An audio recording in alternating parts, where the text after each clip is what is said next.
We're going to go ahead and get started. I do love a meeting that starts on time.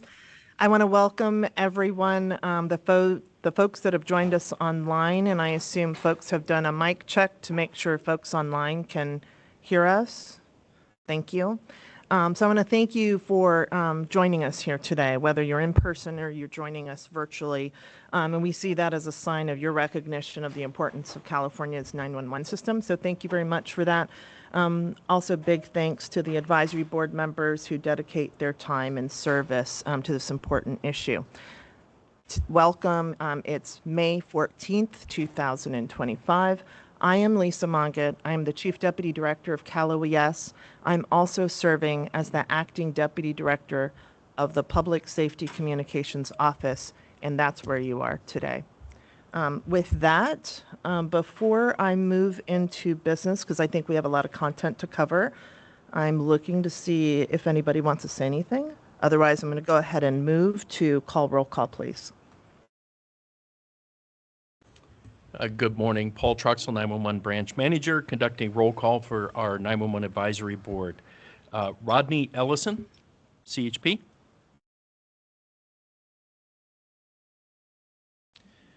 Kurt Wallace, representing EPCO.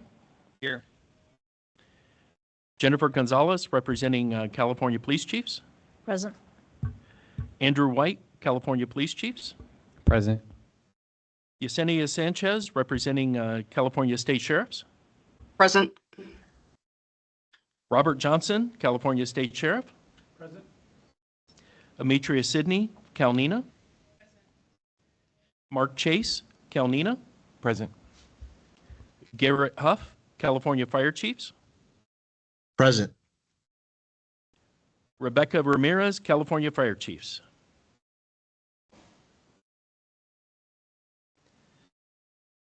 Okay. By my count, we have 6 in present today. Quorum has been achieved. Thank you, Chief Truxell. The next order of business is the approval of the meeting minutes for the February 2025 State 911 Advisory Board meeting.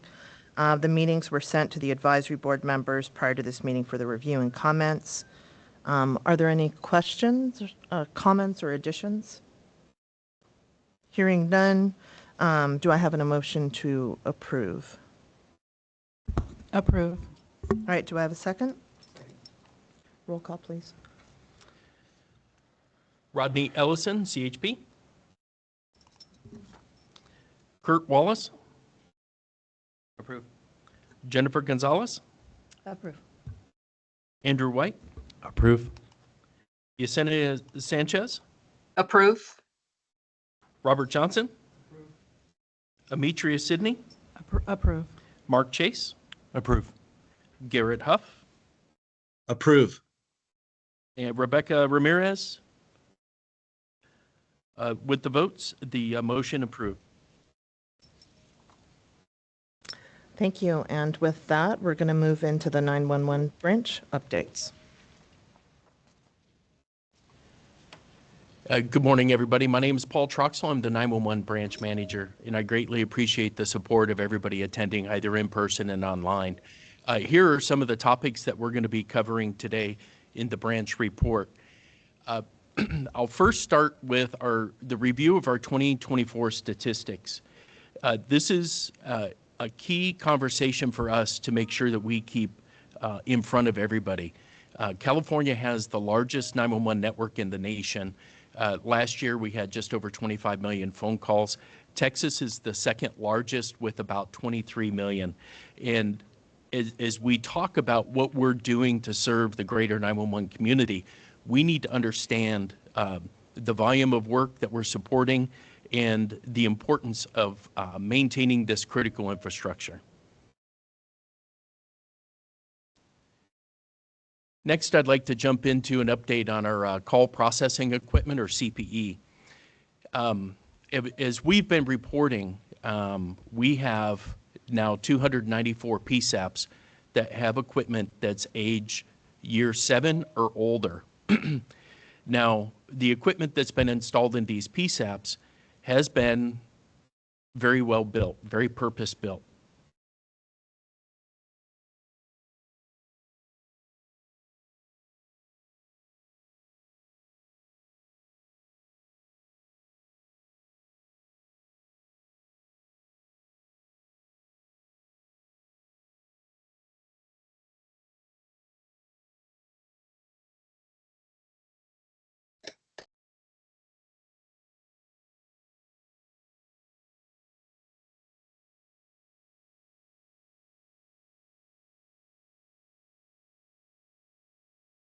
Is the meeting muted? Yes, it is. No, I'm- it's, I'm- yeah, something happened with the sound. We'll take a quick pause. Are folks online able to hear us? You just came back. Okay. All right, thank you. I'll continue on the CPE. We developed a contract that allowed cloud technology only. And as we developed that contract and we moved through the PSAPs working to upgrade, we realized that we still needed other technology to support CPE replacement. So the team came back, we developed a plan to amend the existing contract to allow what we would consider the legacy CPE or on-prem CPE. However, it's using updated technologies. It wasn't using the older technology that's currently deployed in the PSAPs. So we have worked with the California Department of Technology to amend that contract.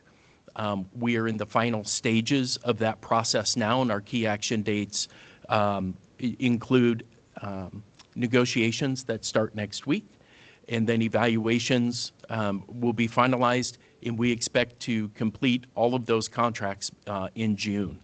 And that will allow PSAPs to be able to buy whether they want cloud technology or on-prem technology. One of the other barriers that we saw was the way the state purchases the equipment, the way we work internally as OES to fund CPE. In working with our executive team, we were able to develop a way to be able to facilitate faster processing of that request and funding. So now our PSAP should start to see a more efficient rollout in our CPE deployment. And as this contract is finalized, it'll get posted up on our website as a final executed contract, and our PSAPs will receive a notification from the 911 branch. I just want to underscore the importance of this, and let me kind of lift it up a little bit from a why does this matter consideration.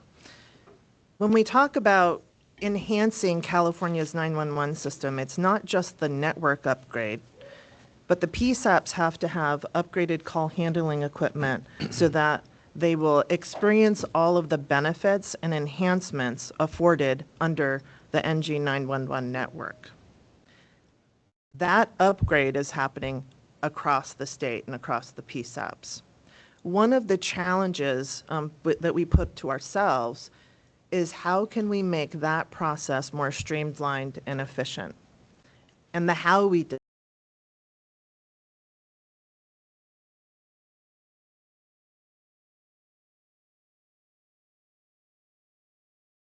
You muted again.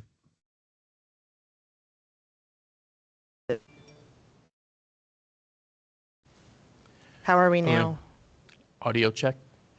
You're back again. Okay. Thank you. Thanks for staffing us out there. So keep me posted if you lose me again. The effort to enhance and make sure that the PSAPs experience the enhancements afforded under the NG 911 project, this is a companion piece to that. So that is a companion piece on a parallel track that's continuing. So that's why that's really important. And the contractual, the contract updates and the things that Paul described are kind of the state processes that afford that streamlining of that effort. So I just want to underscore just how important that component is. Thanks, Paul. Thank you.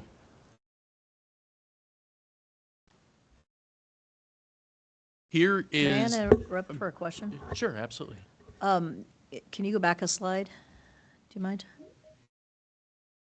The week of May 19th is just around the corner and June is right after that. Do you guys have the team to be able to do that? Because that's a heavy lift for you. Yes. You have the support you need? Yes. Okay, thank you. Absolutely, we do.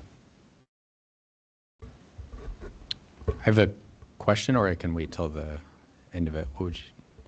So at the last meeting, one of the questions that I raised that was going to be looked into regarding the CPE contract amendment was the level of redundancy. One of the bases for going to the cloud was to introduce a level of redundancy that didn't exist with the on-premise, or at least statewide it didn't exist.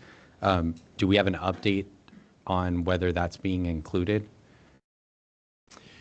So remind me, when you say a level of redundancy, are you talking about the ability to move calls in an alternate route situation, or the equipment itself having redundant systems? So essentially the backroom equipment. So in the legacy CPE installations, in some cases you might have a host A, host B, or you may just have a single unit, right? A call handling unit.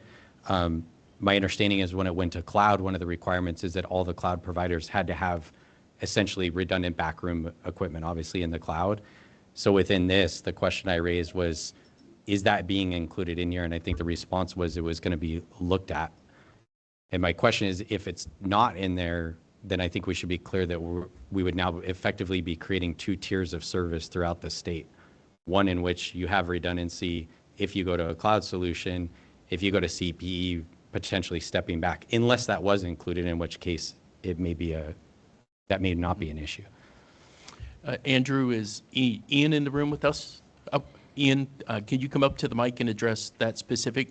Ian Stevenson is our senior engineer on from the technology team.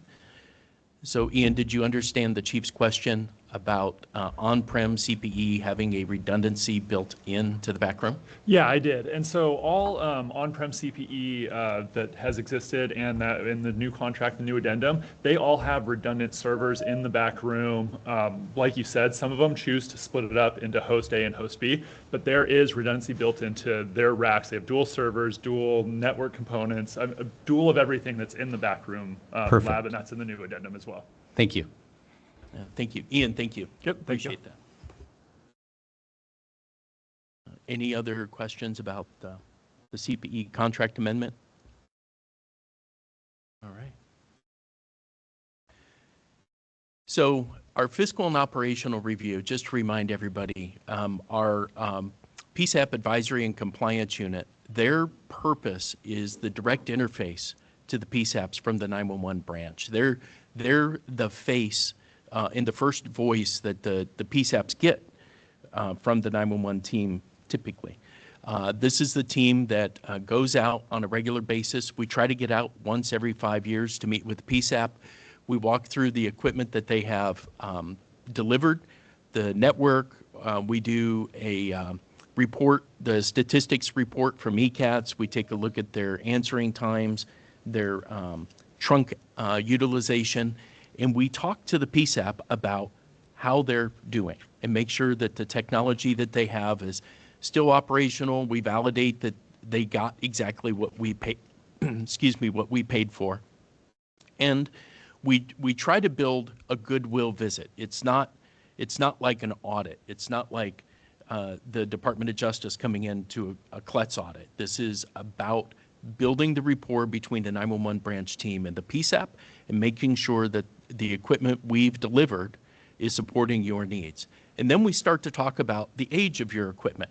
And if you're close to that 5-year funding cycle, what do you need to do to engage the team to get your funding authorization and work through that procurement? So back during COVID, we had suspended the face-to-face fiscal and operational reviews for obvious reasons. We tried to support some virtually, but it didn't have the same flavor. As we've recovered from COVID, we've had some staffing changes and getting the team trained up. You can see so far in 2025, we have visited 31 PSAPs around the state. We currently have 4 PSAP advisors. The team is hiring a vacant, there's a 5th vacancy. They're currently working through that process to get that position hired and trained. And we expect by the end of this year, this number will be significantly increased. And to your question about do we have the staff, this is the staff that's going to go out and help facilitate the conversations in the PSAP. Where are you in your funding cycle? Where are you in your CPE replacement? And help navigate that conversation with the vendor to get equipment installed. If anybody has any specific questions about the fiscal and operational review, Janae Dabrowski is our supervisor for that unit. Her information is available on the website. You can reach out and ask any specific questions, and then we can get you aligned with your PSEP specific advisor, which is broken out by county. I'll pause for any quick questions about the fiscal and operational review. Okay. So next is our update on CETNA. This is our current fund condition statement for the approved 24-25 budget. And although the print is very small, we do keep this as a static conversation in our board meetings. So as we work through the budget process, we'll continue to keep the board updated on current budget opportunities and what's happening. In this time of year, what I really wanted to focus in on is this is the time of year that the 911 branch team starts to dig into the data analysis of funding so we can do the rate set for the next calendar year. So as the governor's budget is approved in July, we start our process in June by contacting all of the access line carriers in the state. We send them a request that they need to deliver their access line data to us through the month of July. And then in August, we take what the approved budget has, and then we have a spreadsheet that calculates based on the budget authority that we've been given to support 911 operations, the number of access lines, then we can calculate, and then how much carryover in the budget we had, then we can calculate how much cash revenue needs to be brought in with the CETNA rate. So then we take that, we draft a letter and have that vetted through our leadership. And by October 1st, we have a legislative requirement to deliver that letter to the California Department of Taxation and Fee Administration, CDTFA. So I'll take a quick pause on any questions regarding the CETNA rate calculation. I have a question for you. On the state operations line item 0690, what generally does that represent? Is that the radio project? It increased, it was like around 20 million, and then 24-25 increased to close to 50 million, looks like. So 0690 is the state operations for public safety communications. So that includes 911 branch state operations, and there's some funding for the radio branch CRIS project and some funding for the technical services branch CAPSNet, the California Public Safety Microwave Network build out to support 911. Thank you.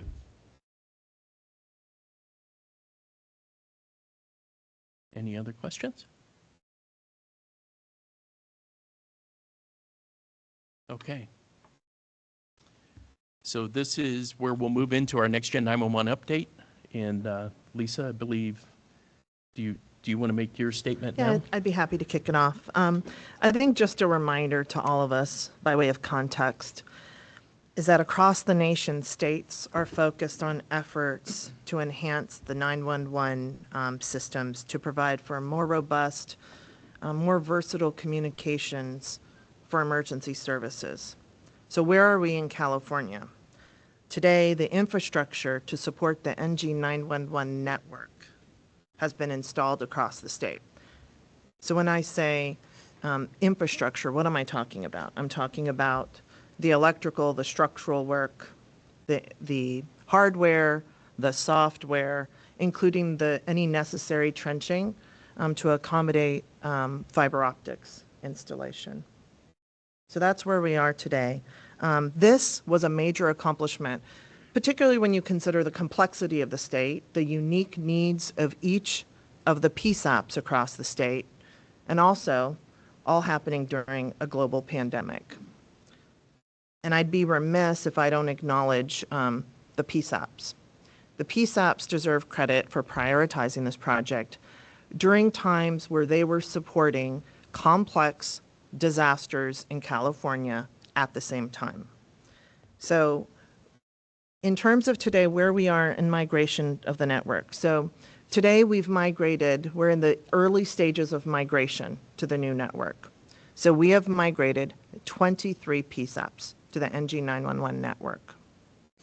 At the last meeting, I shared that we were going to pause migration of additional PSAPs, and during this time, we were going to spend that time meeting and having conversations with the PSAPs to make sure that we understand the lived experience of the men and women at the PSAPs, also with the aim of identifying any opportunities to improve their experience.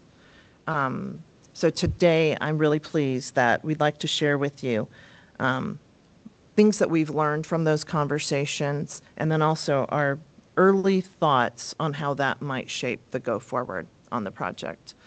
I also had shared with you that we brought on outside expertise, a consultant, Mr. Russ Nichols, who's joined us here today, who has vast experience on large state technology projects. And so he will be starting by sharing kind of who he traveled with, the miles that they burned on the road, talking to the PSAPs, and some of the things that we learned. Thank you. Thank you, Russ. If you want to join us up here to position 1.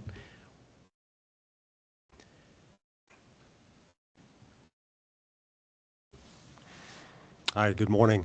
My name is Russ Nichols, as both Lisa and Paul mentioned.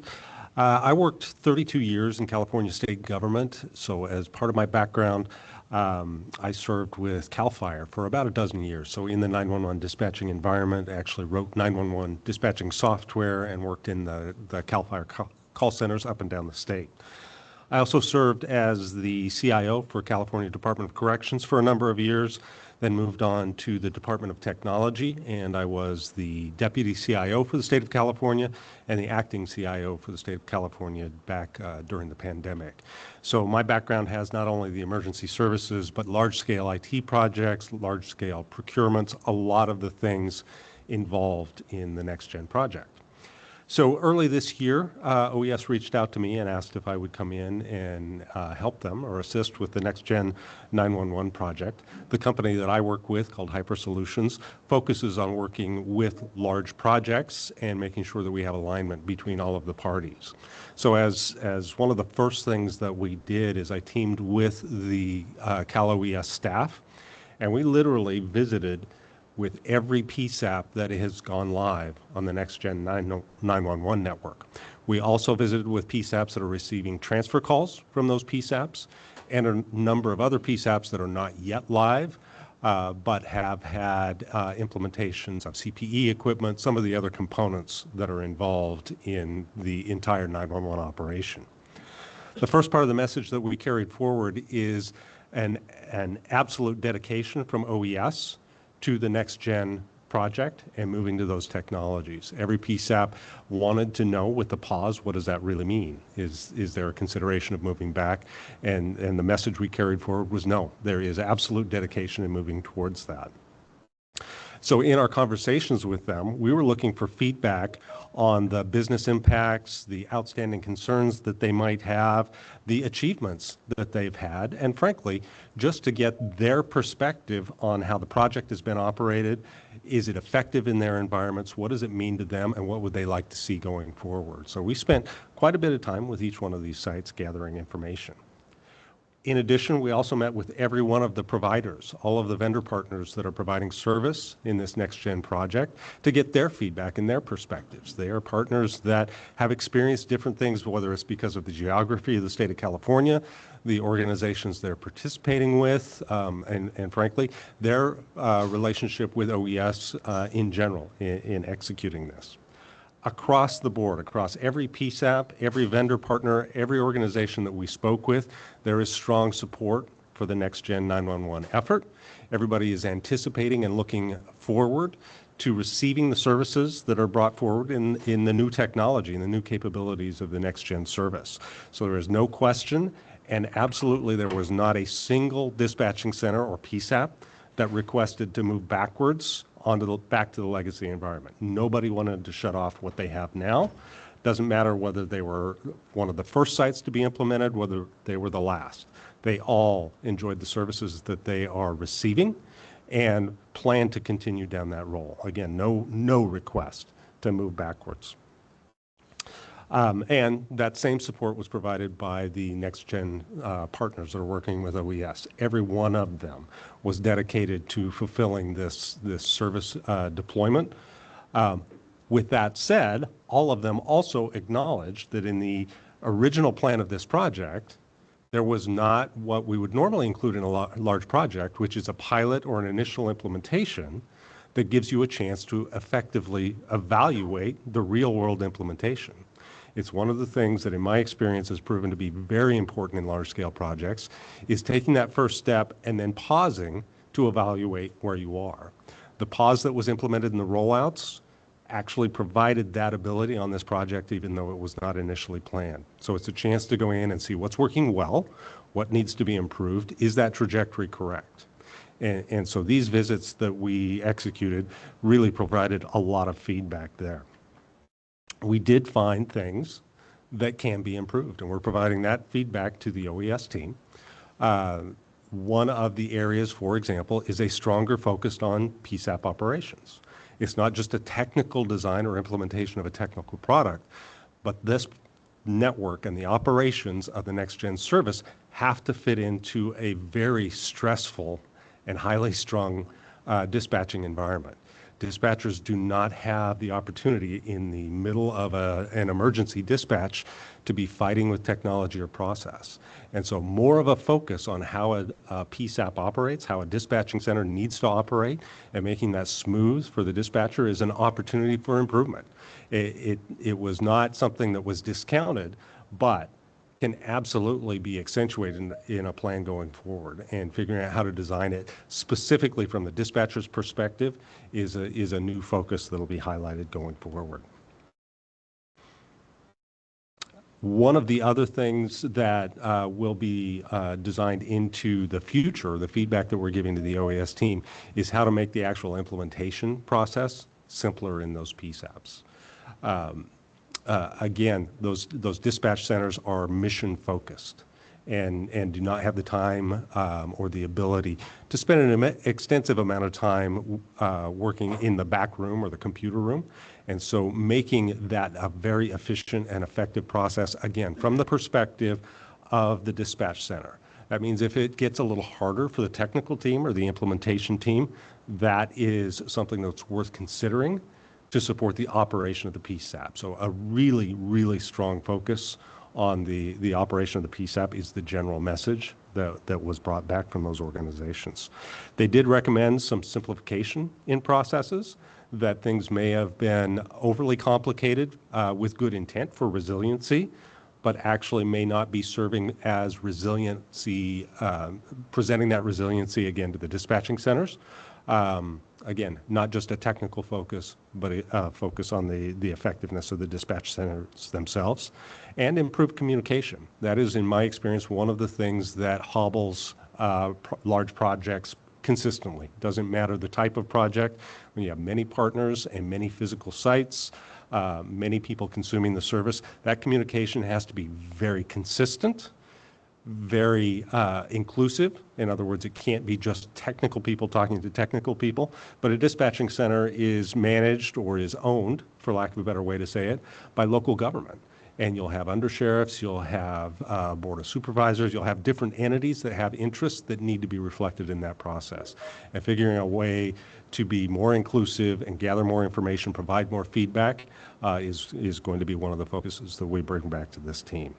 So in general, again, very strong support for where we're headed, but areas for opportunity, like all projects. And this pause has actually introduced that capability, and we look forward to providing that feedback to the team.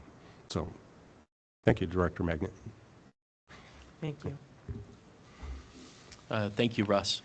And with that, I'd like to really start off with some of the feedback that we received and some of the self-reflection that the OES team has taken in conversations that I've had with Director Mangat.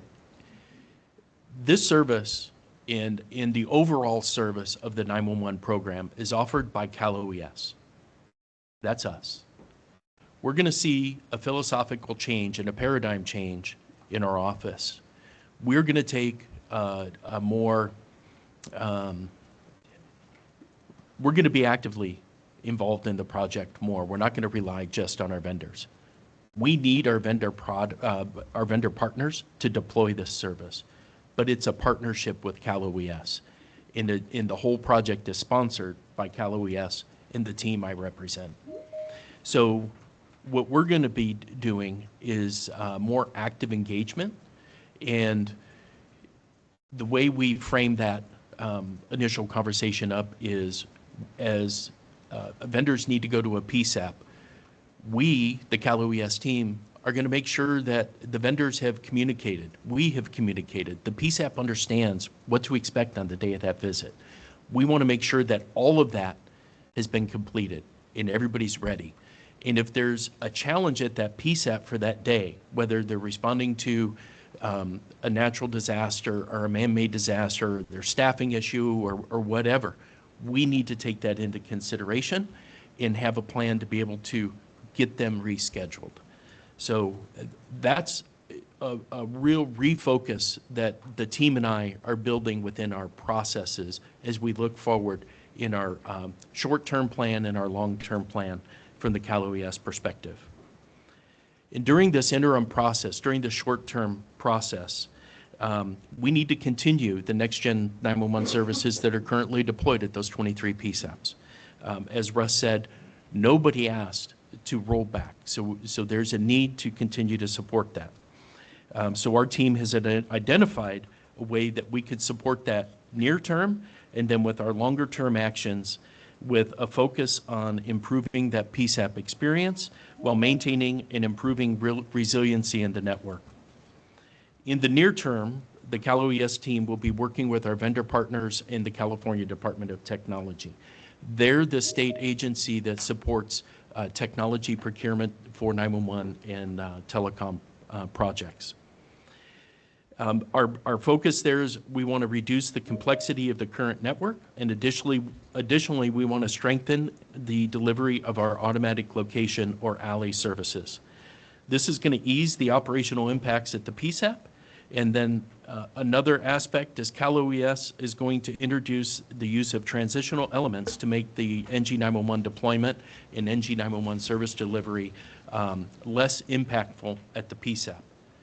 And what that means is there's technology available today where when a PSAP is transitioned to the NG911 network, there's an appliance that can be installed at the selective router.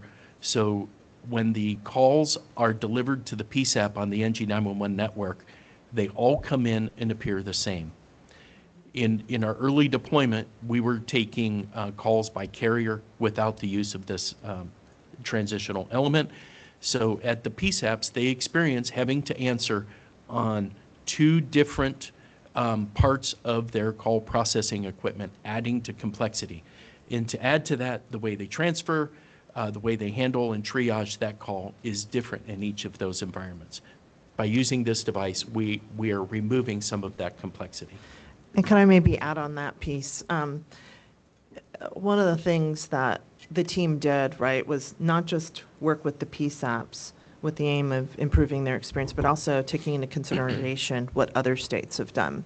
So this particular component is something that other states, if not all states, most of them, have employed, and it seems to be at a great benefit to the call handling, to the PSAPs, while still supporting the resiliency that is required for the system. Absolutely. Thank you. So that's the interim work that's going to be taking place. And then our long-term plan, as we were developing and looking at the PSAP operations, we had identified opportunities to improve the next-gen 911 plan for California. Based on the feedback from the PSAPs, our vendor partners, and our other state partners, Cal OES expects to execute new contracts to continue our next-gen 911 deployment. The new contracts allow Cal OES to improve requirements focusing on technology and the process improvements that we've learned over the last couple of months. And this is going to ease that transition process and improve the support for our PSAPs. And as Director Monget had identified, our PSAPs are dealing with everyday emergencies and crisis and staffing and everything else. We really need the feedback from the PSAPs, and we need to make our transition as least impactful as possible. So in the near future, Cal OES is going to be working with CDT, the California Department of Technology, to develop the procurement that will support our NG911 project. We'll be developing a request for proposal, and we're targeting that RFP to be out by the end of this calendar year and expect contract execution after that. As we move forward, Cal OES is going to prioritize the user experience in the PSAPs. In our discussion with our PSAP partners and vendor partners, we've identified and we have implemented opportunities to streamline our communications, and we're also identifying ways to get feedback back to our team and evaluate our project deployment. And also, before any major changes or any major pivots in our future deployment, Cal OES and our vendor partners, we want to make sure that we collaborate and be able to communicate that and take into consideration impacts at our PSAP partners, and make sure whatever we do, we understand what the program impact is going to be at the local PSAP. So that is our next gen update for today. I might just add one thing. In addition to talking to the PSAPs, we're also talking to our vendor partners, because Cal OES as a state agency does not do this alone. And so the go forward will also include vendor partners.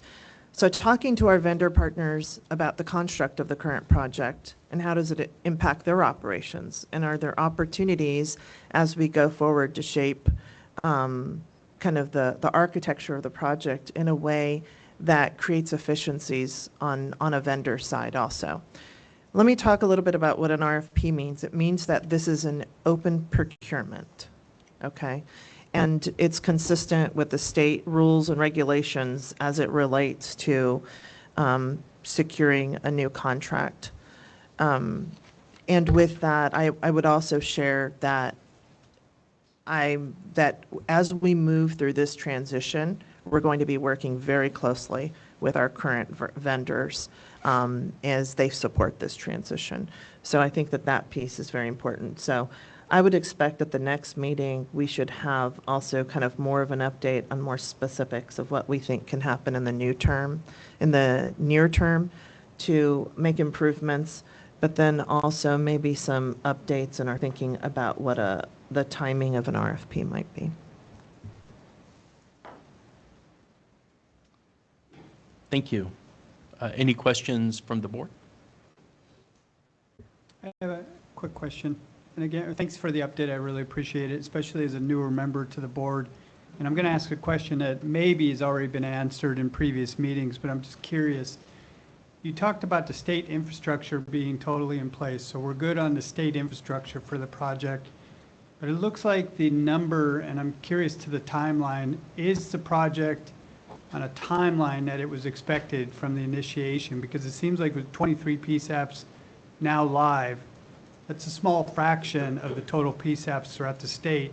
So are we trending in the right direction as far as getting this implemented in a timely fashion? Because you still have a lot of PSAPs that still have to get the infrastructure put into place.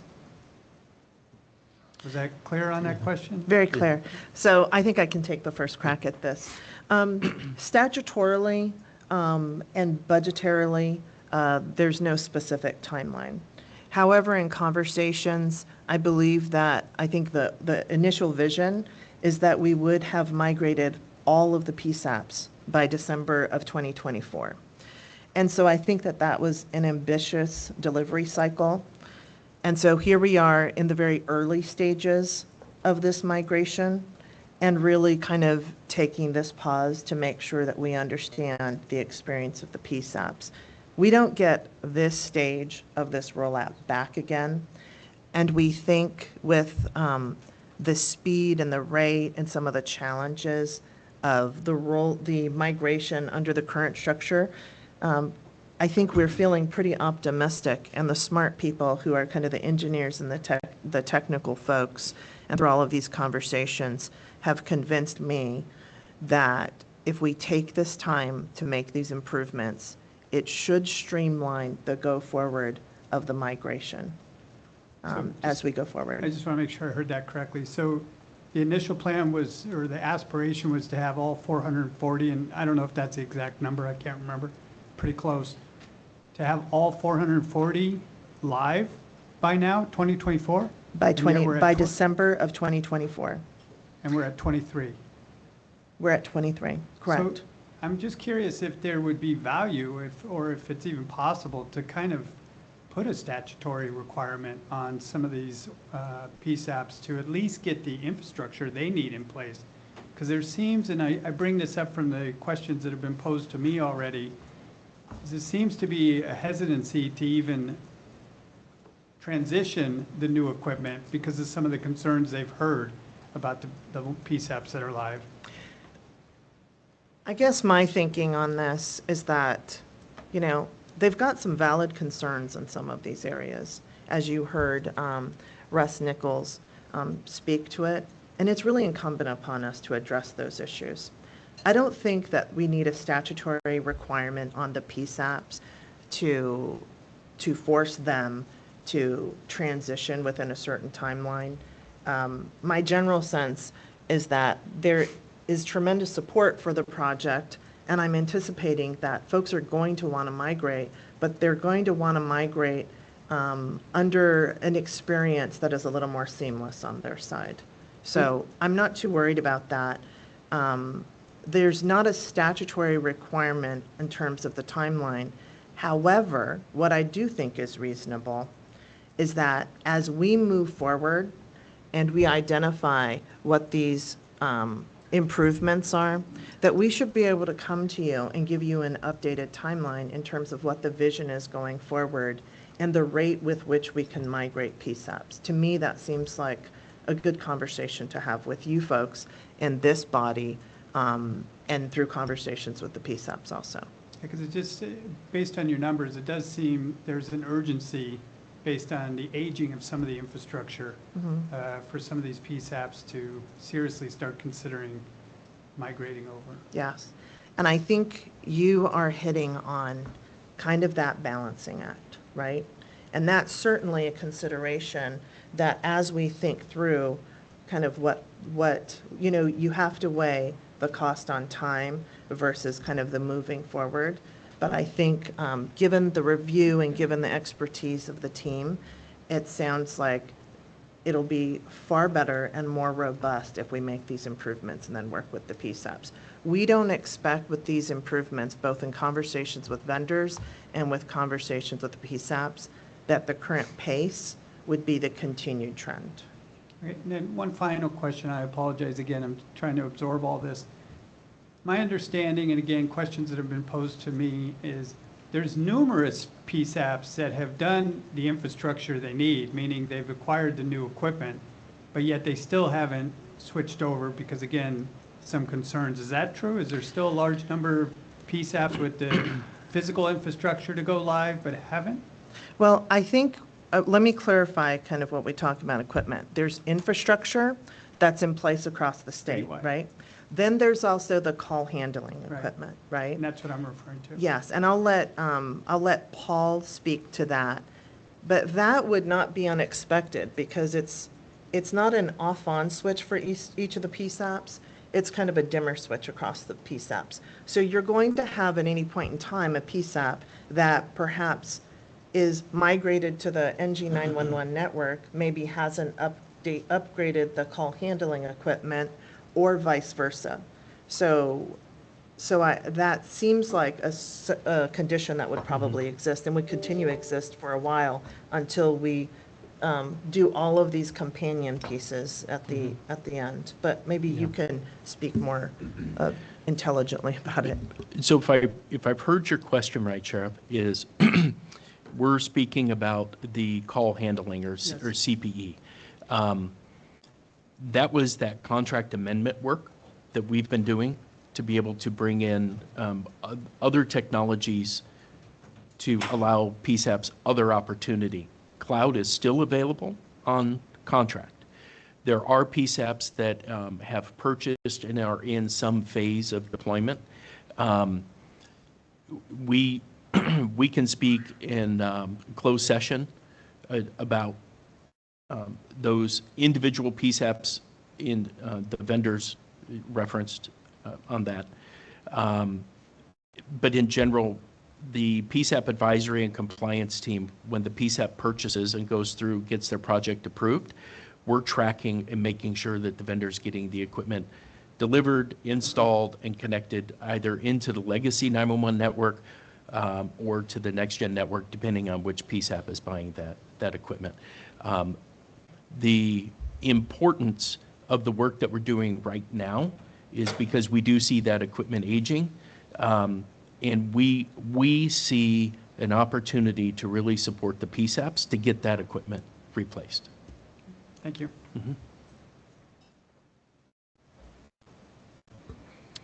I have a couple questions.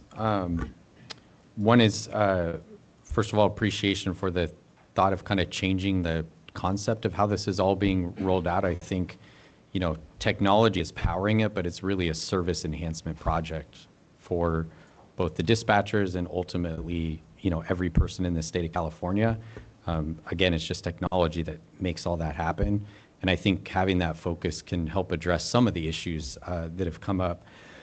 One of the questions I have is what you all see as the role of the board in this, particularly, you know, you mentioned about the procurement and going back out and that sort of thing. But in terms of advice, right, it's an advisory board, like, do you plan to come present what the plan is, like whether it's to change the, you know, the split of the state and kind of the pros and cons and have the board weigh in, or do you feel that's best sort of a technical staff level decision? I hadn't really thought about that just yet. It is an advisory body. It's not an oversight body. Right. Having said that, though, you know, what you folks think matters to us. And we also want to, you know, the body exists for a reason, right? The thinking is that this, you folks represent, you know, a robust stakeholder group and recognition that the 911 system has many stakeholders and that we're all in this together. So it's one of the reasons we set up the subcommittee. I think depending upon where we are in the timeline, you know, with a body such as this and following all of the Bagley-Keene rules, we'll certainly do that. But I'm not sure that we were planning on bringing the final product, but we certainly should be talking to you about some of the trade-offs that we would be making.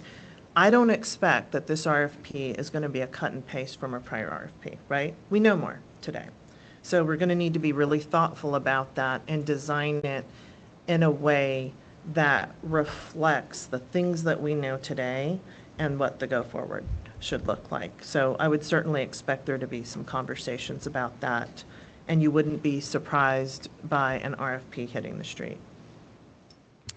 Thank you. And as an illustration, I think the on-prem one, for example, you know, in my perfect world of thinking would be sort of to come to the board and say, hey, here's the pros and cons. So at least we're all informed, because ultimately, as we found out from this project, when we had some issues, you know, people look to us to answer questions and to answer to say, well, it came and said we needed this, but I'm sure there's some pros and cons that have been looked at. I also respect that you all have probably analyzed that and said, you know, the pros outweigh the cons. But I think right now, you know, I would submit, I might be wrong, but I'm not sure that anybody up here actually knows all those pros and cons to even weigh in to say, yeah, we should do that or wait out. I think another point is, I know that, you know, it's talked about timelines, and I appreciate you clarifying about how that all relates, and to the sheriff's point as well. I think now, if we're addressing the immediacy of those systems, the call handling that's outdated, that taking a little longer to get it right is probably more important than, trying to just refix something and get the project out the door. I also think that sometimes it's hard for people to understand, and I appreciate you mentioning about the framework being up, the network. It says up there, there's 23 PSAPs live on the network, and I know that's referring to actually taking calls, but it's also my understanding, I think the network is delivering location information to every PSAP in the state of California. And my understanding is, I think, doing it at a very high level of reliability compared to, I think it was frame relay or whatnot before, and with a level of redundancy that never existed. So I hope that doesn't go unnoticed. As far as the current sites that are up, I know it was mentioned about not having a test site, and I'm sure there's some more details in that, but I kind of thought that Tuolumne is that first site where it's being brought up. And one of my questions is, to the board's perspective, or from my perspective, one of the issues that came up there amongst many on the network side was getting the carriers to be ready to switch, and effectively that Cal OES didn't have the regulatory authority to really force them to switch. My understanding now, FCC's implemented rulemaking where you can impose phase 1 and phase 2 with, I think it's 6, depending on if it's a large carrier or a small LEC, but to basically require that to happen in a timely manner. And I'm curious, what is the barrier of finishing the transition over of the other carriers at the existing sites? So since the project started, the carrier conversation has really shifted because of technology changes with the carrier. They actually have been wanting to get on our NG911 network. So we're actually seeing they are ready. When we contact them, they want this conversation. Probably the biggest challenge for us is the small LECs that operate in California.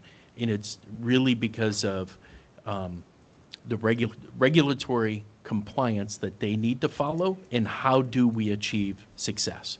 So that conversation we've been having with the California Public Utilities Commission and some of the small LECs, so we can be prepared when those carriers are called and asked to connect to the network.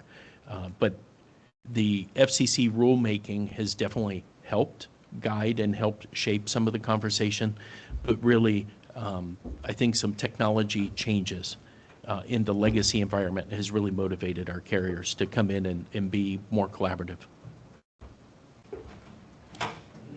Without getting into any specifics, have we leveraged that yet in terms of noticing a carrier to switch to make that transition using the new FCC rules?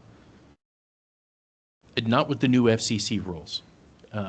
We've had conversation with the Public Utilities Commission on location of the point of interface, the POIs, and the Public Utilities Commission team was valuable in helping us work with the carrier to get our POI locations established and get them working to connect.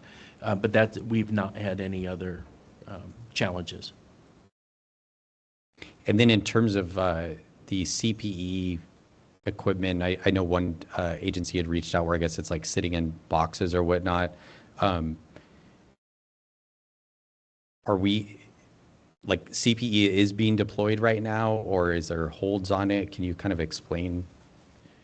The CPE deployment, the sales installation has never been paused. The pause was solely on the network, NG911 network service, but the CPE project has never been paused. There's other challenges in the CPE deployment, and we'll discuss that further down in our agenda topics. But the team, as a matter of fact, part of the team, Ryan Sunahara and Janae Dabrowski, and a couple of other members of our team are not with us today because they're down in Santa Barbara helping Chief Huff with his deployment. We felt it important to be out there to support his cutover this week. So that is one deployment. We have a few others slated to go in the very near future. So again, back to the CPE amendment and then some of the internal Cal OES processes, we've worked to fix that loggerjam. So we're going to see a lot more deployments here in the very near future. And then on the network side, as far as turning on more the sort of pause, I guess you have your say to go back out to procurement is because you want to re-architect how it all works? So from our analysis, the tariff structure supports our steady state environment. And what we have analyzed is the value of a contract in implementation and deployment of the service is very valuable for Cal OES. I think previously, we were under a contractual arrangement with the vendors. Those contracts expired in August of 2024. And so now that relationship is kind of governed through the tariff structure that CPUC provides oversight of. The legacy 911 system is under that construct of the tariff, and that's appropriate. The vision has always been that the updated and enhanced 911 system under NG 911 would also be under a similar tariff arrangement. But we've concluded that it's premature to shift to the tariff structure when we have only migrated 23 of the PSAPs. Not only is it a benefit to the state and the project to re-enter contractual arrangements with our vendors, but in conversations with the vendors, some of them mentioned that that being in a contractual arrangement also allows them to better plan on a long-term horizon and the types of investments that are needed to support the project. So the issue is kind of twofold. One, we need to get into a contractual arrangement. The only avenue to do that in the state of California is through an open procurement. And while we're doing that, we're not just going to just continue with the current structure, but we need to take this opportunity to shape an RFP that reflects what we know today about the technology and also the processes and the operations. So that's where we are. And with regards to the current tariff structure, the enforcement mechanism on those from your kind of analysis is not sufficient to move the project forward?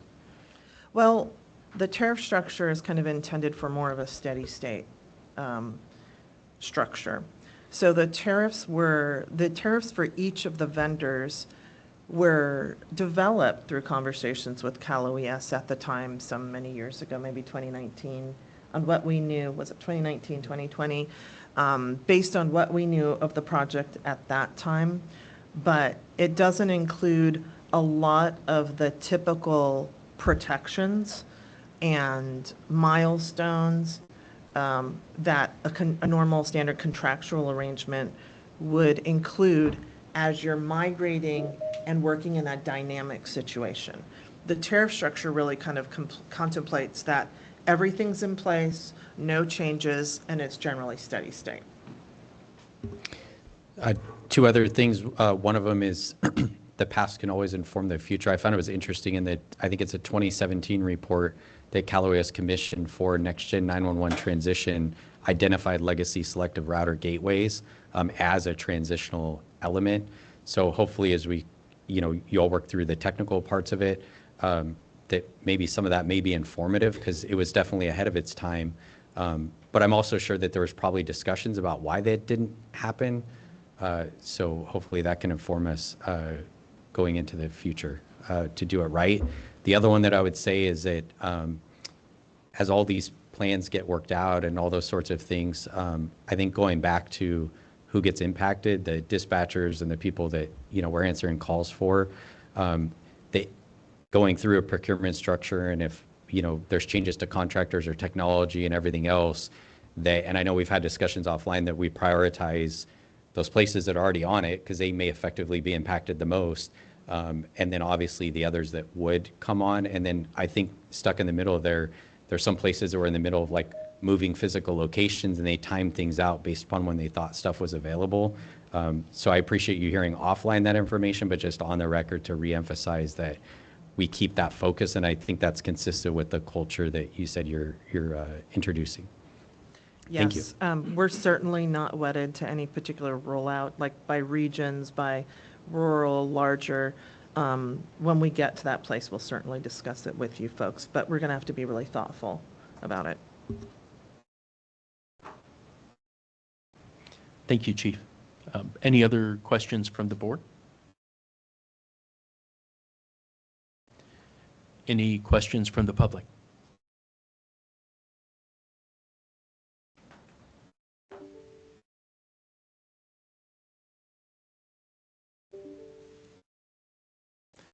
Okay. Our next item is the staffing and retention study. In our last meeting, the board had asked that we keep this as a standing agenda topic and that we, the Cal OES team, keep this conversation going with all of our stakeholders. And right after our February meeting, we went into the annual CalNENA conference where I had a couple of slides and I spoke to the general membership. Mr. Chase is 600-ish folks attending that conference representing the 911 PSAP community. After my presentation, I had a large number of PSAP supervisors and managers come to me and ask where they can find this study, and really excited about the work that was conducted through this study. Because of other priorities in the branch, we haven't really been able to get out and do as much briefing as we had really wanted to. We have been meeting, not just me, but my team meets with the PSAP manager groups on a regular basis. We do have some regional groups that request us, they're PSAP regional members that request us to go out and just give updates. This is a static conversation when we go out and have those meetings. I recently engaged with Chief Gamelgard from Grass Valley Police Department, who is a former board member on the California Police Chiefs Association, and I shared with him the staffing study, and he has taken an action item to try to get me for the June executive meeting that's scheduled coming up. So I look forward to that opportunity. And then with the Cal Sheriff's team, if we can work to get whatever executive briefing that is scheduled, I'd be more than happy to come in and brief the staffing study and share what we are continuing to try to do. We've also engaged, yesterday was our long-range planning committee, and the team that facilitated that meeting also engaged the LRPC members. Is there a way that we could use their expertise to try to conduct some outreach and also some data collection? How are the PSAPs using this? How are they engaging certain parts of this study? So we continue to keep this really forward-facing, and we'll continue this brief out in future advisory board meetings. I'll pause for any questions. Perhaps more of a comment than a question, but hopefully this can lead to some sort of wellness funding, having that data, having it shared throughout the organizations, because I know a couple years ago BSCC sent out wellness money from the state, but it was strictly limited to sworn personnel, which obviously did not include our dispatchers that are exposed to the same cases, calls. Sometimes their exposure, while different, is in progress, and by the time the officers get there, the situation is either calmed down or has devolved to the point where it's not the same as what the dispatchers heard. So hopefully that this study plus the advocacy could turn into some sort of support for funding for wellness for dispatch. All right, thank you. I've taken a note on that, and I think that would be If approved by the board, that would probably be a very good conversation to engage our long-range planning committee members with, and they can help strategize. What does that look like? What partners we should bring into this conversation? I know the California Post team, especially from the dispatch perspective, there's been a lot of updated training available. So I think that's another component that we'd probably have in that conversation. And is that something that you need a motion on, or I believe do we have to agendize it differently for next time? I believe in the long-range planning committee update, we can talk about assigning a task to the LRPC members. Any other questions? Any questions from the public on the staffing study?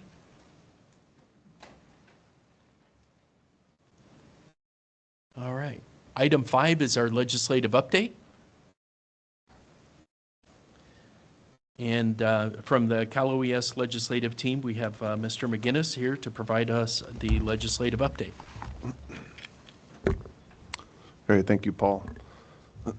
My name's Paul McGinnis, Legislative Coordinator at Cal OES. I'll briefly run through a few key upcoming legislative dates that we're tracking, as well as bills that are moving through the process that may be of interest to the board. So May 23rd, this is next Friday, is the last day for fiscal committees to meet in the first house and pass bills. June 6th is the last day for the first house to pass bills to the opposite house. Looking forward, September 12th is the last day for the legislature to pass all bills. And then October 12th is the last day for the governor to act on all bills that are put on his desk. I'll run through a few measures that we're looking at now. It's 7 state bills and 4 federal bills that we've identified to present. And I will make the list available to the board after the meeting through Samantha. So the first state bill is AB 330. This is a technical amendment to the Local Prepaid Mobile Telephony Services Collection Act, and would push the sunset on the surcharge from 2026 to 2031. The bill is currently in the Committee on Appropriations. Next bill is AB 470, Assemblymember McKinner. This bill would provide specified procedures for telephone corporations to be granted relief from their carrier of last resort obligations through specified CPUC approval process. The bill is also in the Committee on Appropriations. Next bill is AB 645. This bill would require EMSA by January 1, 2027 to develop and adopt minimum standards for emergency medical dispatcher training. The bill would require a public safety dispatcher or public safety telecommunicator as defined to complete that training. This measure is also in appropriations. Next, AB 654 would require the County of Los Angeles to establish a homelessness resource telephone system to receive telephone calls regarding individuals who are experiencing or at the risk of experiencing homelessness. This is by Assemblymember Caloza, and it is also in the Appropriations Committee. AB 727, Assemblymember Gonzalez would, commencing on July 1st, 26, require public and charter schools grades 7 through 12 and public or private higher education that issue ID cards to have the Trevor Project 24 hours per day, 7 days per week suicide hotline printed on those ID cards. And that's on the Assembly suspense file. 2 more state bills I'd like to share. AB 911, Assemblymember Carrillo. This bill would exempt bucket trucks and cell-on-wheels units owned or purchased by emergency telecommunication service providers from specified ARB requirements in the Advanced Clean Fleets regulations.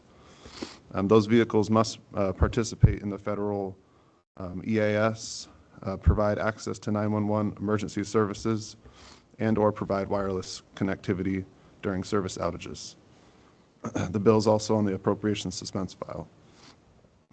Excuse me.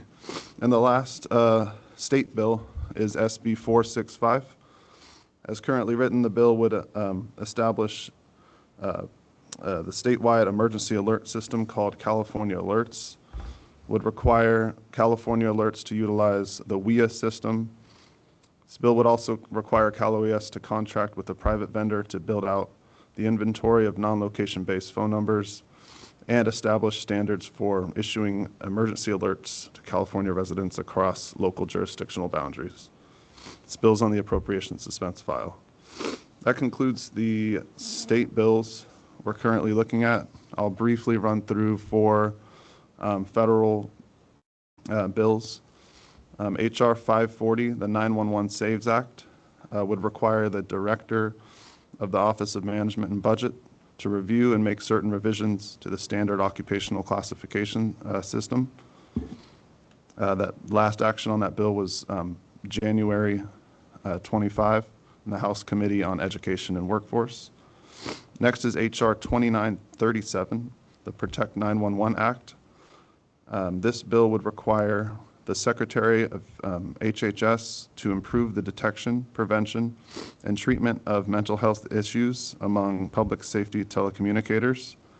Last action was April 17th and referred to the House Committee on Energy and Commerce. Two more federal bills. S 290 would direct the Secretary of the Interior to upgrade existing emergency communication centers and units of the National Park System to Next Gen 911 and for other purposes. Last action was January 29th. And the last bill is S 666, First Responders Wellness Act. This would increase access to mental health, substance use, and counseling services for first responders and for other purposes. Last action was February 20th. So that is completes the legislative update both on the state and federal side, and happy to answer any questions. Thank you. I think I'd add a couple of things. For those of you that maybe don't spend a lot of time in state government, I just want to really make clear what our role is, because whenever we do a presentation like this, it's an accounting list of all of the things that we're tracking. But we're not passive bystanders when it comes to the conversations relative to legislation or any law changes relative to any of our policy areas.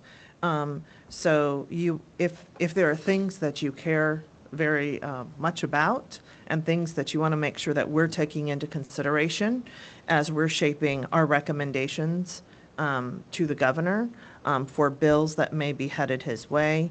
And then also as we're having active conversations with legislative members and their staff on how to shape some of these policies. It's a very tough fiscal year, as I think all of you know, for both local and state governments.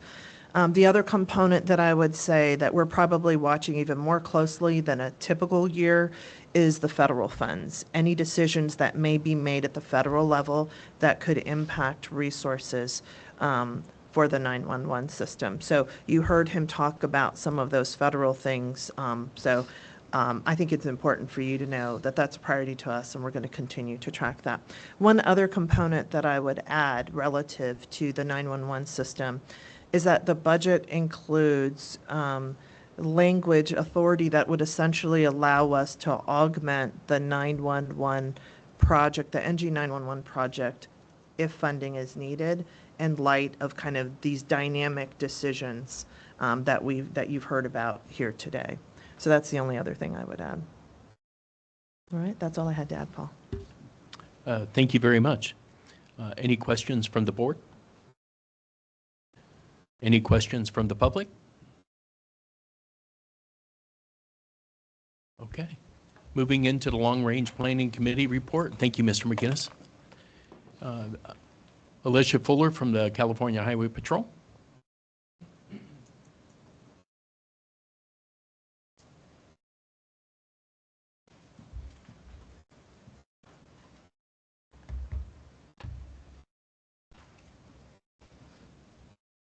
Good morning, everyone.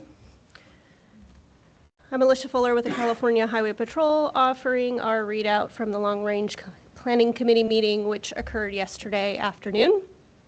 We discussed several topics that some of which have already been brought up today, so I'll try and touch on those as well. We started with the work that we have been doing on policy-based routing.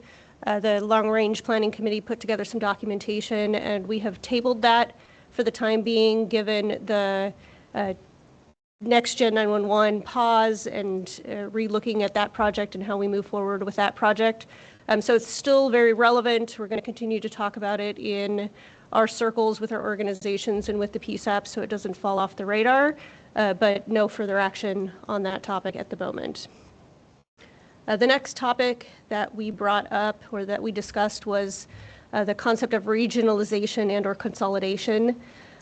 This was a topic that we took from the 911 Advisory Board to look at. However, we are hoping to get a little bit more discussion and details from the 911 Advisory Board on how you want us to approach this topic.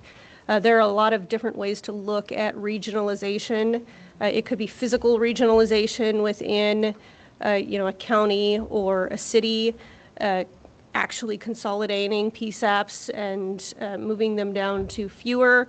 We could be talking about regionalization in terms of continuity of operations and the ability to move operations into other PSAPs around the state. Just to give an example, we have given space to CAL FIRE if they need to come in because one of their ECCs is impacted. We've offered space in our buildings so that they could come with all of their resources. So that's regionalization of a type. So we're hoping to get a little bit more detailed conversation going. We don't necessarily need to do that today. You could take it back, give it some thought, and perhaps in the next advisory board meeting, we could spend some time on the topic to understand where you want the LRPC to take this. I'll pause there just for any feedback in the moment.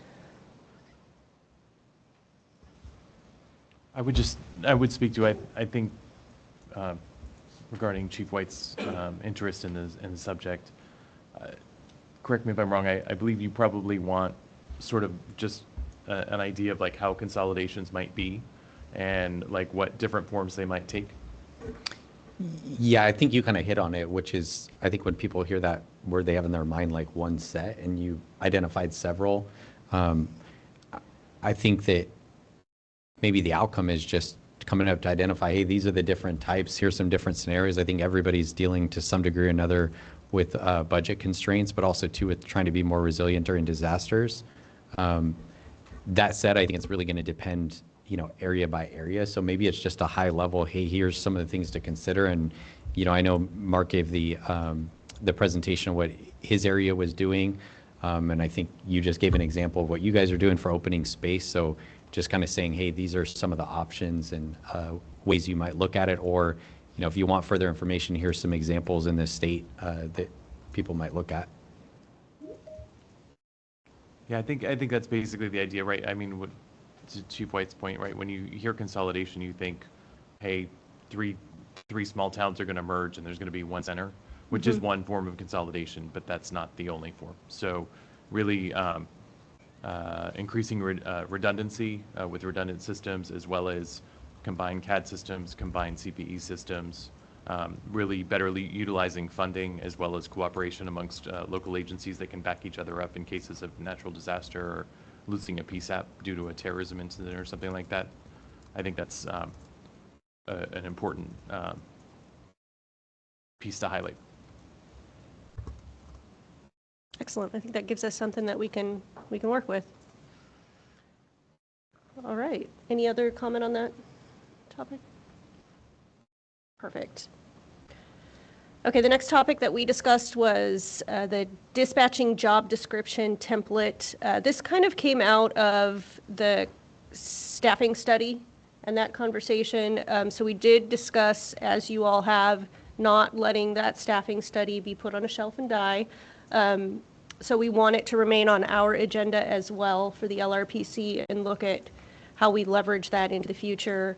One way we do so would be to continue to share that out with the 911 county coordinators, in PSAP managers meetings, at conferences, anywhere we can, make sure we're talking about it, getting it posted somewhere, as Paul indicated, and then look at the concept of surveying each year potentially, or every couple of years, so that it's not another 5 years before we gather information from the PSAP community on how they are using this or how the environment has changed. So one of the pieces out of that was to look at the classifications and the job descriptions that are written for public safety telecommunicators, dispatchers, operators, and how they are largely not very accurate anymore in relation to what everybody is doing under the headset. They are still referred to as clerical, and many of our job descriptions have language that is very clerical oriented. So we've taken on the task of putting together some templates and trying to cross the entire industry in the way we put together templates. We would ask the advisory board to go back to your organizations and work with your PSAPs. If you have done this work already, we'd like to have examples of the job descriptions or duty statements that exist that have been redone. And then we'll continue to gather and work on templates as well. And then the next step would be to find a place, a repository for this information so that it could be accessible to the entire community. CalNINA is one idea, APCO another, as to where we could potentially house this, potentially Cal OES and their website. So we're looking at a few different options for housing the content. And it's just an effort to keep moving the industry forward with the way we advertise these jobs and what they actually do. There has been a lot of sentiment that people apply to be a dispatcher or an operator, and then they get in the center and it is not what they applied for on paper. It's very different. And I think we can all relate to that. So we'll continue to work on that project.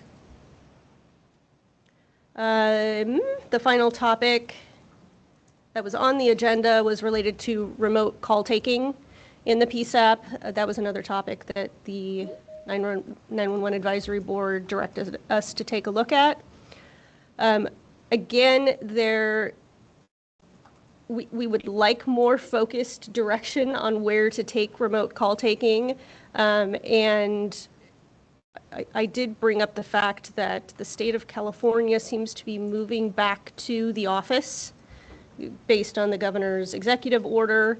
The state of California is for sure, but other industries, private and public, are moving that direction as well. So we wanted to make sure that if we needed to shift the way we're looking at remote call taking, we do so. At the moment, we're approaching it from the perspective of non-emergency traffic and how it's possible to use, soft phone integration, VDIs, remote desktops, VPN workstations to handle non-emergency traffic potentially outside of a communication center or a PSAP.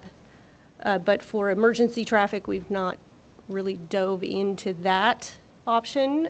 We are looking at other places around the country who have done something similar and gathering data regarding what they have done, but wanted again to look back to the board to see if there was any change in direction or more clarity that you can offer on the topic. My thought when that came up was the last part of what you said was looking to see around the country what other places are doing, because I've seen articles talking about it.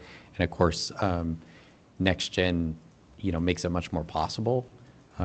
So not in a near term, but definitely the long portion of the long range planning committee to look at that and maybe just report back on, hey, here's what it is. Or like you said, if if it seems the dynamic are changing. I think the one thing that's not changing is, regardless of where you want workers at, hiring dispatchers, as evidenced by the survey, continues to be extremely difficult across agencies. I think the other side too is going back to kind of the consolidation thing, is it's beyond just, hey, you want somebody to work from home, but also to what possibilities exist to, hey, you pack up and you have to go dispatch out of a, command vehicle or something like that. Things that, historically weren't possible as far as the call taking side. Okay. I would just offer up that I don't know that I would recommend just limiting it to non-emergency traffic.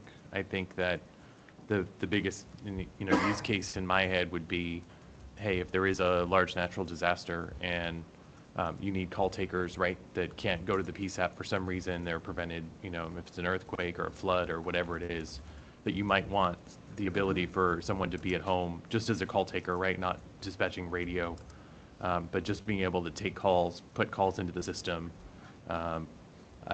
I would think that in a larger PSAP, say like San Jose PD or CHP Golden Gate, right, some of these larger centers that I'm familiar with, I think that might be more practical versus a smaller center, but still, any kind of weather event or natural disaster, a PSAP is going to become overwhelmed.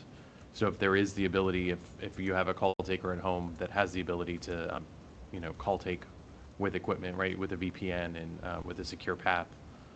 I just am interested to see. I know like you touched on, it was Virginia. I can't remember if it was Arlington County or one of those counties in the PSAP or in the DC area. I know during the pandemic already had equipment that they had not touched and deployed for call takers at home. So, and I know that it's brought up at the EMD level in Austria. I know it's specifically in Europe. It was in Austria that it was remarked that emergency call takers are allowed to be at home as long as they maintain a specific percentage of on their EMD score if they're highly compliant or higher, like excellent on their scores. And then if for some reason their scores drop during the QA process, then they have to come back into the center until their scores meet, excellent or above or whatever their standard is. So some of those examples of like, how would it be possible? That's just sort of what I was interested in is technologically, if centers did want to explore this, like what steps would they have to take? What providers today, right? Is it AT&T? Is it Intrado? Is it, Vesta, Viper, Carvine, any of these products that are out there, right? Atos. Are they able to deploy something at home like that or in a command band type offsite process? And what does that look like? That's sort of where some of my thinking was on. All right. Excellent. Thanks for the further on that. I appreciate it. All right. We did briefly discuss some future agenda items. As I said, keeping the staffing study on the agenda for the LRPC. We did briefly talk about flipping the LRPC meeting to take place after the advisory board meeting, just as a concept. As of recently, there's been a lot of work that we need to do after the advisory board instead of bringing content to the advisory board at the moment. So we were curious if there was support from the advisory board for doing so. We would have to obviously work with Cal OES on whether or not the schedules would allow for it. But I wanted to see if there was approval to do that. I don't know if we need formal approval to change the day or the time that we hold it on, or. I don't think we need formal approval, but I think concurrence from the board would be supportive, especially in light of your description of right now there's more work post advisory board meeting. I would be in support of it. Go ahead. And I was going to say this now. I am in support of it, yes. All right, it sounds like we have general support for that concept, and we can always go back and forth either way, so we'll talk about it in terms of scheduling. Thank you very much. I think it's a great idea. Excellent, thank you very much. And then I think the only other thing to offer is that with the discussion today about Next Gen 911 and repacing that, I think we've all realized that the dates that we thought we would be able to get this done in are not realistic, right? It's going to take longer. So in the long term, if the LRPC can offer any support with that project, please just let us know. We do know that we need to help with communication and outreach and education of our PSAP community to make sure that they are well informed. But if there's anything that we can do from a research point of view, more information to the board, we're happy to take a topic back for further investigation to be able to bring information to the board if that's desirable. And I think that's it. Thank you. I think we did table a potential action item for the Long Range Planning Committee members. It was about researching wellness funding. What can we do? What opportunities do we have? I just want to make sure I'm rephrasing your asks properly. And then also wellness training. I think if we could work with our post partner, Jamila, and just kind of identify some of the wellness training that is available through post, I think that would be good to update this advisory body on, just to, again, to kind of frame from the staffing study, what do we currently have? And I think that might help the Long Range Planning Committee take a look at future objectives. It might also help the dispatchers themselves if there's a QR code or something with a quick link to things, so that during their various hours, they can be researching on their own what might fit their needs. All right, I've taken that down as an action item. All right, thank you. Anything else? Any other questions from the board? Any questions from the public? All right, All right, I appreciate it. Thank you.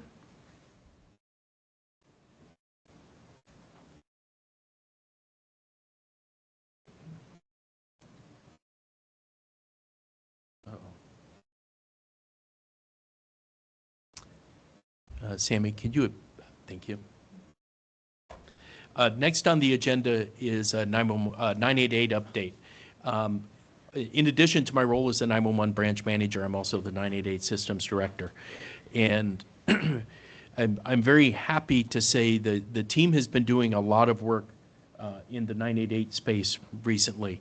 As you know, as we've tried to bring 988 into the state of California, we've developed a statewide platform, a statewide call handling and a customer resource management solution to support all 12 988 centers across the state. And our partners at SAMHSA, the Substance Abuse Mental Health Services Agency, the federal partners, they have asked, there's a statewide vendor, a federal vendor, Vibrant, that delivers 988 calls from the federal level. And they've asked for a memorandum of understanding with the state of California to be able to deliver 988 calls to the state's platform. So we did some work earlier this year.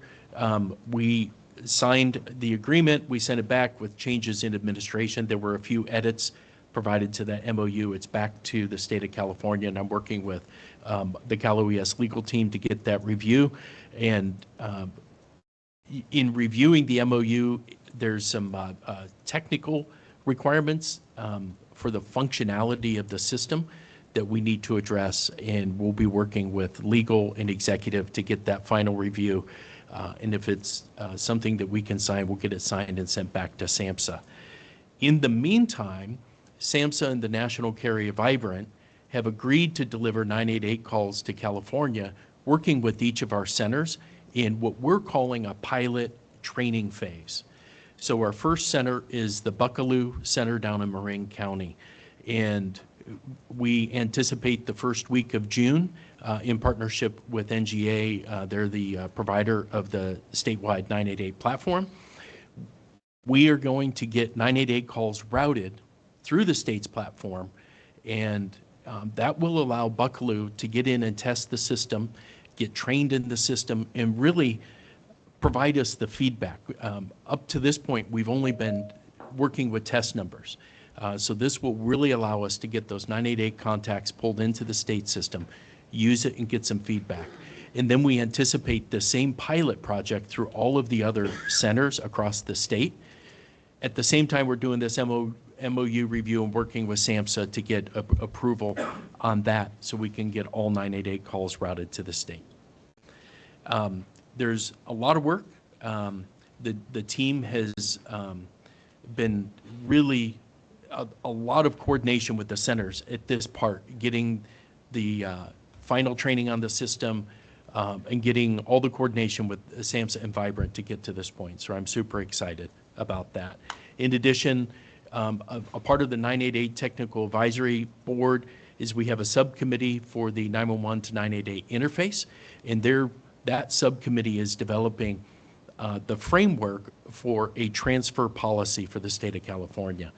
And we don't intend on this being the absolute thou shalt type policy. This is going to be the framework and kind of the best practice and standards that the 911 centers and the 988 centers can then go locally and develop how they create their 911 to 988 transfer policies. We heard from the San Ramon Valley Fire District.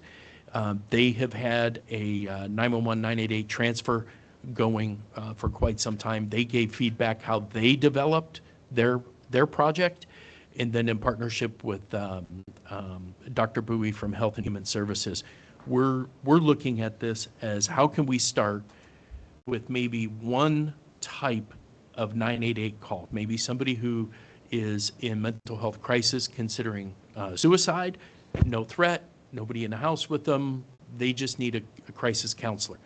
And we get that transferred over. And then from there, we learn and grow and then expand that. So that's a conversation that transfer policy group is having at the 988 Technical Advisory Board level. And we'll hear a little bit more about that tomorrow.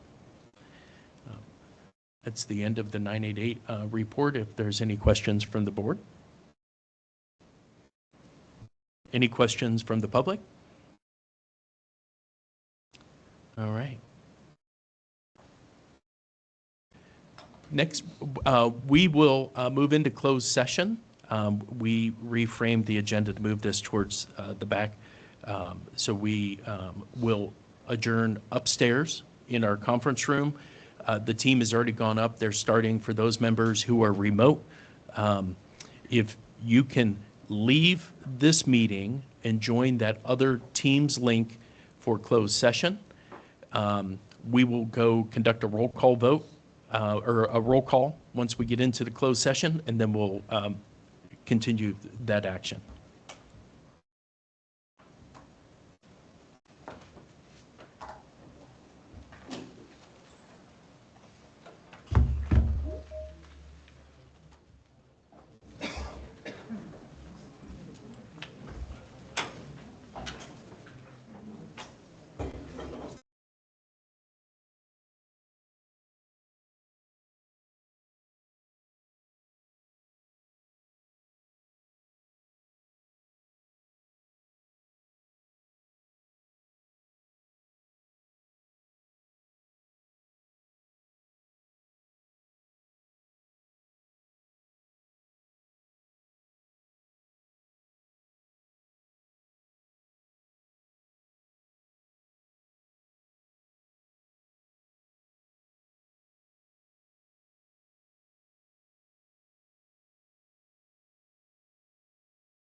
Okay, thank you, and we are returning from closed session, so I'm going to conduct roll call really quick.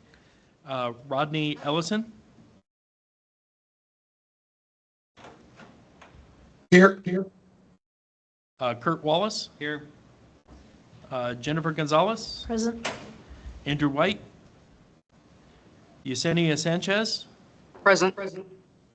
Robert Johnson? Ametria Sidney? Present. Mark Chase? Here. Garrett Huff? Here. Okay.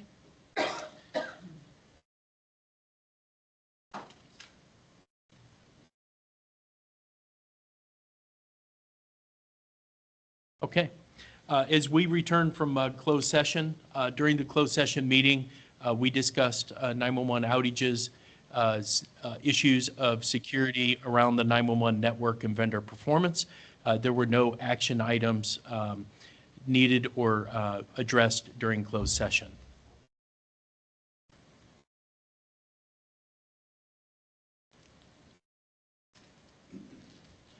Next up is agenda items for future meetings.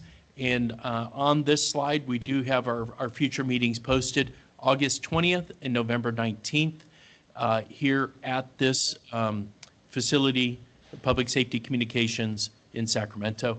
Are there any future agenda items requested from the board? Just for confirmation, we'll keep the study as a consistent. Yes, ma'am. Okay, thank you. All right. Thank you. And then public comment for any items not on the agenda. Are there any public comment?